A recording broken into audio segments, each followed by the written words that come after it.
श्री स्वामी समर्थ. नमस्कार, मी मंगल तुम्हा सर्वांचं नवीन एका व्हिडिओमध्ये अगदी मनापासून खूप खूप स्वागत करते. लवकरच श्रावण महिन्याला सुरुवात होत आहे आणि श्रावण महिना म्हटलं की अनेक प्रकारचे उपवास, व्रतवैकल्य, पूजाविधी, सणवार या सगळ्या गोष्टी आल्या. तर आजच्या व्हिडिओमध्ये मी तुम्हाला श्रावण महिना सुरू होण्यापूर्वी आपल्याला आपल्या घरामध्ये कोणकोणत्या गोष्टी कटाक्षाने पाळायच्या आहेत, तसेच श्रावणाला सुरुवात होण्यापूर्वी कोणत्या गोष्टी आपल्याला घरामध्ये करणे गरजेचे आहे, त्याचबरोबर कोणत्या नवीन वस्तू आपल्याला घ्यायला पाहिजेत जेणेकरून या वस्तू पूर्ण श्रावण महिनाभर उपयोगी पडतील आणि पूजेसाठी पण उपयोगी येतील. तसेच या श्रावण महिन्यात महिलांनी कोणत्या रंगाची साडी आणि बांगड्या चुकूनही घालायच्या नाहीत. तर अशा प्रकारची संपूर्ण माहिती मी तुम्हाला या व्हिडिओमध्ये देणार आहे. त्यासाठी व्हिडिओ शेवटपर्यंत पहा, जास्तीत जास्त लोकांपर्यंत शेअर करा आणि चॅनलवरती नवीन असाल तर चॅनलला सबस्क्राईब करायला विसरू नका. लगेच व्हिडिओला सुरुवात करूया. तर येत्या 13 ऑगस्ट 2026 पासून आपला पवित्र असा श्रावण महिना सुरू होतोय. फक्त काहीच दिवस उरले आहेत, त्यामुळे आपण काहीतरी तयारी करायला हवी. हा महिना अत्यंत पवित्र आणि श्रेष्ठ आहे, कारण या महिन्यात भगवान शंकर आणि माता पार्वतीची पूजा केली जाते. या काळात महादेवाची पूजा केल्याने सर्व इच्छा पूर्ण होतात आणि सोमवारी केलेल्या पूजेचे आणि व्रताचे आपल्याला लगेच फळ मिळते. अनेक कुटुंबामध्ये श्रावण महिना पाळला जातो. अनेक कुटुंब किंवा कुटुंबातील एखादी दुसरी तरी व्यक्ती श्रावण महिना पाळतेच. त्यामुळे आपण आपल्या घरामध्ये काही गोष्टी करणं गरजेचं आहे. तर पहिली गोष्ट म्हणजेच सध्या आषाढ महिना सुरू आहे आणि जे लोक नॉन व्हेजिटेरियन आहेत तर त्यांच्या घरामध्ये आठवड्यातून 1-2 वेळा तरी नॉनव्हेज बनवलं जातं.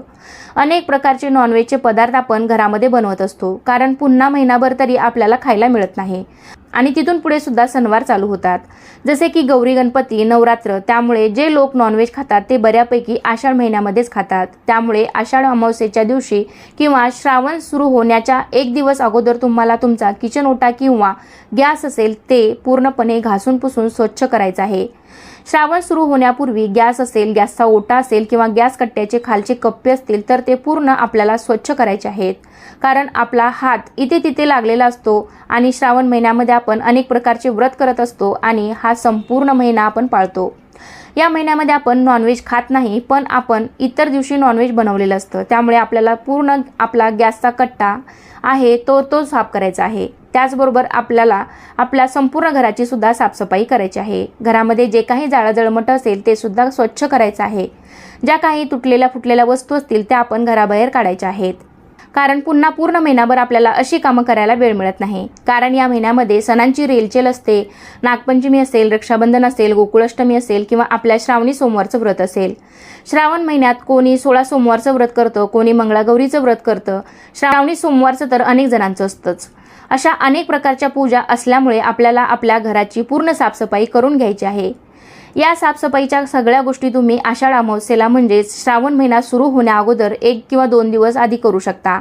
आणि संपूर्ण साफसफाई झाल्यानंतर आपल्याला आपल्या घरामध्ये गोमूत्र किंवा पवित्र असं गंगाजल शिंपडायचं आहे, कारण महादेवांना गंगाजल हे अतिशय प्रिय आहे. त्यामुळे तुमच्याकडे जरी नसेल तर ते तुम्ही श्रावण महिना सुरू होण्याआधी घरामध्ये आणून ठेवा, कारण या महिन्यात त्याचा खूप उपयोग होतो. हे तुम्ही श्रावण महिन्याच्या सुरुवातीला घरामध्ये शिंपडा. त्यानंतर सोमवारी अभिषेक करताना तुम्ही गंगाजलाचा सुद्धा वापर करा. शिवलिंगावरती अभिषेक करताना किंवा रोजच्या देवपूजेमध्ये श्रावण महिन्यात तुम्ही गंगाजलाचा वापर करू शकता. गंगाजल म्हणजे गंगेचे पाणी, पवित्र शुद्ध गंगेचे पाणी आपल्याला एखाद्या बॉटलमध्ये भरून आणायचं आहे. तुमच्या जवळपास कुठे देवस्थान असेल तर तिथून तुम्ही आणू शकता किंवा मग हल्ली विकत सुद्धा मिळतं. गंगाजल सुद्धा तुम्ही घरामध्ये आणून ठेवू शकता आणि पहिल्या दिवशी किंवा दर श्रावणी सोमवारी आपल्याला घरामध्ये गंगाजल शिंपडायचं आहे. त्यामुळे आपल्या घराची पूर्ण शुद्धता होते. या महिन्यात आपण अनेक प्रकारचे उपवास करतो. श्रावणी सोमवार, भावाचा उपवास, गोकुळाष्टमीचा उपवास असेल, असे अनेक प्रकारचे उपवास असतात. त्यामुळे आपल्या घरातील ज्या काही भरण्या असतील, डबे असतील ते सुद्धा आपल्याला स्वच्छ करायचे आहेत, कारण उपवास म्हटलं की आपण फराळाचे पदार्थ बनवतो. त्यामध्ये मीठ असेल किंवा साबुदाणा असेल, शेंगदाणे असेल, गूळ असेल, अशा अनेक पदार्थांचा वापर आपल्या फराळामध्ये होत असतो. त्यामुळे श्रावणाला सुरुवात होण्यापूर्वी किंवा श्रावणातल्या पहिल्या दिवशी सुद्धा तुम्ही असे डबे घासून पुसून स्वच्छ करा आणि मिठासाठी एक वेगळीच भरणी करा, कारण आपण रोजचे मीठ बरेच जण मसाल्याच्या डब्यामध्ये ठेवतो, पण मिठाला शक्यतो काचेची किंवा चिनी मातीची भरणी करावी. रोजच्या वापरामध्ये सुद्धा काचेचीच भरणी मिठासाठी वापरावी. पण आता महिनाभर उपवास आहे, त्यामुळे तुम्ही एक वेगळीच काचेची स्वच्छ भरणी करा आणि त्यामध्ये नवीन मीठ आणून भरा, किंवा मग उपवासाचे वेगळे सैंधव मीठ मिळतं, ते मीठ थोडंसं गुलाबी रंगाचं असतं, तर ते सैंधव मीठसुद्धा आणून ते सुद्धा तुम्ही एका स्वच्छ भरणीत भरून ठेवा, म्हणजे जेणेकरून आपले खरकटे हात वगैरे लागणार नाहीत. हा व्रतवैकल्यांचा महिना असल्यामुळे एक भरणी मीठ आपल्याला बाजूला काढून ठेवायचं आहे आणि तेच मीठ आपल्याला उपवासाच्या पदार्थामध्ये वापरायचं आहे. मसाल्याच्या डब्यातलं मीठ मात्र उपवासाच्या पदार्थामध्ये वापरू नका. त्याचबरोबर श्रावणाला सुरुवात होण्यापूर्वी आपण आपल्या घरातला फ्रीजसुद्धा स्वच्छ करायचा आहे, कारण आपण एवढे दिवस नॉनव्हेज बनवलेलं असतं आणि ते उरलं असेल तर आपण ते फ्रीजमध्ये ठेवलेलं असतं. इथला तिथला हात इथे तिथे लागलेला असतो, त्यामुळे आपण श्रावणाला सुरुवात होण्यापूर्वी फ्रीज साफ करायला पाहिजे. आणि फ्रीज काय आपण वारंवार साफ करत नाही, आपण ते कधीतरी महिना 2 महिन्यातून एकदा तरी साफ करतो. श्रावण महिना सुरू होणार आहे तर फ्रीजमध्ये आपण अनेक प्रकारच्या वस्तू ठेवत असतो. उपवासामध्ये आपण जे वापरतो ते हिरव्या मिरच्या, शेंगदाणा कूट असेल, कारण बघा महिनाभर उपवास असतात, त्यामुळे आपण बरेच जण मिरचीची पेस्ट, मिरचीचा ठेचा किंवा शेंगदाण्याचं कूट असल्या अनेक पदार्थ फ्रीजमध्ये ठेवत असतो, जे आपल्याला उपवासाला लागत असतात. आणि वारंवार तरी आपण सारखा फ्रीज साफ करत नाही, फ्रीजचा डीप क्लिनिंग करत नाही. त्यामुळे श्रावण सुरू होण्यापूर्वी जरी तुम्ही फ्रीज साफ केला तरी महिनाभर पुन्हा तरी तुम्हाला फ्रीज साफ करण्याची गरज पडत नाही आणि आपले उपवासाचे पदार्थसुद्धा व्यवस्थित राहतील. त्याचबरोबर ज्या घासलेल्या स्वच्छ धुतलेल्या भरण्या आहेत त्यामध्ये तुम्ही साबुदाणा एक्स्ट्राचा आणून ठेवा, शेंगदाणे आणून ठेवा किंवा ते भाजून ठेवा. त्या भरण्यामध्ये किंवा शेंगदाण्याचे लाडू तुम्ही बनवून ठेवू शकता. अशा प्रकारची जर तयारी करून ठेवली तर श्रावण महिन्यामध्ये तुमची ऐनवेळी गडबड होणार नाही. घरातली साफसफाई असेल, फराळाची तयारी असेल, जर तुम्ही 1-2 दिवस आधी अशा गोष्टी करून ठेवल्या तर तुमची गडबड होणार नाही. जे काही तुम्ही उपवासाला खात असाल, जे काही आधी आणून ठेवणं शक्य असेल तर ते तुम्ही आणून ठेवा. व्यवस्थित स्वच्छ करून घासून पुसून ठेवा, त्यामुळे तुम्हाला सोपे पडेल. त्याचबरोबर आपण या महिन्यामध्ये अनेक प्रकारच्या पूजा करत असतो, तर पूजेसाठी लागणारं साहित्यसुद्धा तुम्ही आणून ठेवू शकता. महादेवाच्या पूजेसाठी चंदन, भस्म, कापूर, धूप आणून ठेवा. तसेच पांढरे वस्त्र या वस्तू तुम्ही श्रावण चालू झाला की 1-2 दिवसांमध्ये पण आणू शकता किंवा 1-2 दिवस आधी आणल्या तरी चालतील. विशेष करून महादेवाची पूजा करताना पांढऱ्या रंगाचे कपडे घालावे, कारण महादेवांना पांढरा शुभ्र रंग अतिशय प्रिय आहे. पांढरा रंग घालून तुम्ही पूजा केल्याने महादेव प्रसन्न होतात. त्यामुळे तुमच्याकडे नसेल तर तुम्ही पांढऱ्या रंगाचे कपडे खरेदी पण करून घरामध्ये ठेवू शकता, कारण श्रावणी सोमवारी आपण विशेष करून महादेवाच्या मंदिरामध्ये पूजा, अभिषेक किंवा देवाचे दर्शन घेण्यासाठी जात असतो, तेव्हा तुम्ही पांढऱ्या रंगाचे कपडे घालून जाऊ शकता. महिलांनी पांढऱ्या रंगाची साडी आवर्जून नेसा. शक्य झालं तर या महिन्यात महिलांनी काळ्या रंगाची किंवा गडद डार्क रंगाच्या साड्या अजिबात नेसू नका. श्रावण महिन्यात पांढऱ्या रंगाच्या साड्या नेसा. महादेवांना पांढरा रंग अतिशय प्रिय आहे, त्यामुळे भोले शंकर आपल्यावरती लवकर प्रसन्न होतील. किंवा तुम्ही फक्त श्रावणी सोमवारी जरी पांढऱ्या रंगाची साडी नेसली तरी चालेल, मात्र संपूर्ण महिनाभर तुम्ही काळ्या रंगाचे वस्त्र घालू नका. आणि जरी पांढरा रंग घालायचा नसेल तर तुम्ही इतर हलक्या रंगाची साडीसुद्धा घालू शकता. केशरी, लाल, पिवळी तुम्ही हलक्या रंगाची साडी घातली तरीही चालेल, मात्र काळ्या रंगाची साडी किंवा एकदम गडद रंगाची साडी अजिबात घालू नका. आणि शक्य झालं तर संपूर्ण श्रावण महिनाभर शिवलिंगावरती पाणी, जल अर्पण करा, म्हणजेच अभिषेक करा किंवा गंगाजलाचा अभिषेक करा. त्यानंतरच तुम्ही पुढील तुमच्या कामाला सुरुवात करा. असं केल्याने तुमचा संपूर्ण श्रावण महिना अत्यंत सुखाचा जाईल. तसेच आपण महिला बघा, अनेक सणवार आले की हातामध्ये बांगड्या भरतो किंवा नवीन बांगड्या खरेदी करतो. जर तुमच्याकडे हिरव्या रंगाच्या बांगड्या असतील तर तुम्ही या महिन्यामध्ये त्या हिरव्या रंगाच्या बांगड्या आवर्जून घाला, किंवा तुम्हाला घ्यायच्या असतील तर त्या तुम्ही नवीन खरेदी करा. त्यात तुम्ही हिरव्याच रंगाच्या बांगड्या खरेदी करा, कारण हिरव्या रंगाचं आणि श्रावण महिन्याचं विशेष नातं आहे. श्रावण महिना हा हिरवाईने भरलेला असतो. या महिन्याला सुरुवात झाली की सगळीकडे हिरवाई पसरते, निसर्ग भरून जातो आणि बांगड्या हा महिलांच्या शृंगाराचा एक महत्त्वाचा भाग मानला जातो. आपण सोमवारचे व्रत करतो ते आपल्या पतीच्या दीर्घायुष्यासाठी, सुखी संसारासाठी, कुटुंबासाठी, मुलाबाळांसाठी आपण सोमवारी शिवलिंगाची पूजा करतो.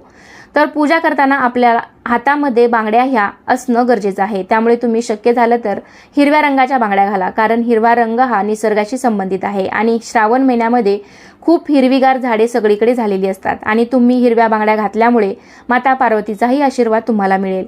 आता तुम्ही पहा, जी काही भगवान शंकराची ठिकाणं असतील, म्हणजे जिथे कुठेही मोठी मोठी मंदिरं असतील तिथे बऱ्याच ठिकाणी हिरवळ असते, कारण मंदिरे ही डोंगरामध्ये किंवा डोंगरावरती असतात. त्यामुळे हिरव्या रंगाचा बराच संबंध असल्यामुळे तुम्ही शक्य झालं तर हिरव्या रंगाच्या बांगड्या घाला. त्यातल्या त्यात तुम्ही काचेच्याच बांगड्या जरी हिरव्या बांगड्या घालायच्या नसतील तर तुम्ही इतर रंगाच्याही बांगड्या घालू शकता। त्यातल्या त्यात लाल हिरव्या अशा बांगड्या सुद्धा तुम्ही घालू शकता। त्यामध्ये तुम्ही प्लास्टिक किंवा मेटलच्या बांगड्या घालू नका।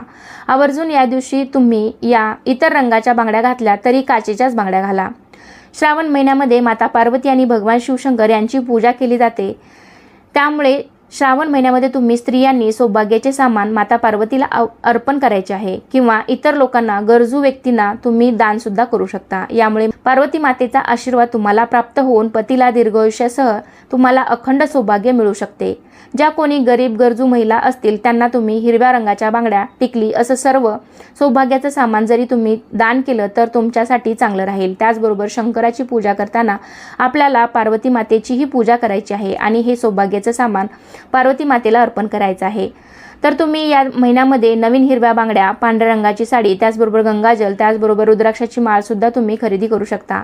कारण या संपूर्ण श्रावण महिन्यामध्ये महादेवाची आराधना, उपासना करणं हे आपल्यासाठी खूप चांगलं असतं। आपण मंत्र जप करतो तो मंत्र तुम्ही रुद्राक्षाच्या माळेवरती केला तर तो खूप जास्त पुण्यकारक ठरू शकतो। ओम नमः शिवाय या मंत्राचा आपल्याला रुद्राक्षाच्या माळेवरती जप करायचा आहे। त्यामुळे महादेव तुमच्यावरती नक्कीच प्रसन्न होतील आणि तुमच्या सर्व इच्छा पूर्ण होतील। त्यामुळे तुमच्याकडे जर रुद्राक्षाची माळ नसेल तर तुम्ही नक्की खरेदी करा आणि जर असेल तर तुम्ही त्यावरती मंत्र जप नक्की करा। या महिन्यात कोणत्याही प्रकारचे वादविवाद किंवा भांडणे करू नये। आपले आचरण हे चांगले असावे। हा महिना आनंदाचा महिना आहे। महिनाभर तुम्ही महादेवाचे, माता पार्वतीचे ध्यान करा। जर तुम्हाला राग आला तर ओम नमः शिवाय या मंत्राचा जप करा। यामुळे तुमचा राग शांत होईल। तर अशा प्रकारे हा महिना तुम्ही अगदी आनंदात महादेवाच्या सेवेत, नामस्मरणात, दान करण्यात घालवा। असं केल्याने तुम्हाला केलेल्या पूजेचं, व्रताचं अधिक चांगलं पुण्यफळ मिळेल। तर अशा प्रकारे तुम्हाला जमेल तेवढी साफसफाई असेल किंवा ज्या काही गोष्टी आणणं शक्य असेल त्या सर्व गोष्टी करा। तर आजच्या व्हिडिओमध्ये मी तुम्हाला श्रावण सुरू होण्यापूर्वी आपण काय काय करणं गरजेचं आहे याबद्दलची बरीच माहिती देण्याचा प्रयत्न केला आहे।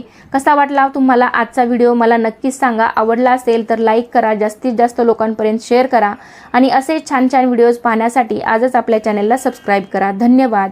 श्री स्वामी समर्थ।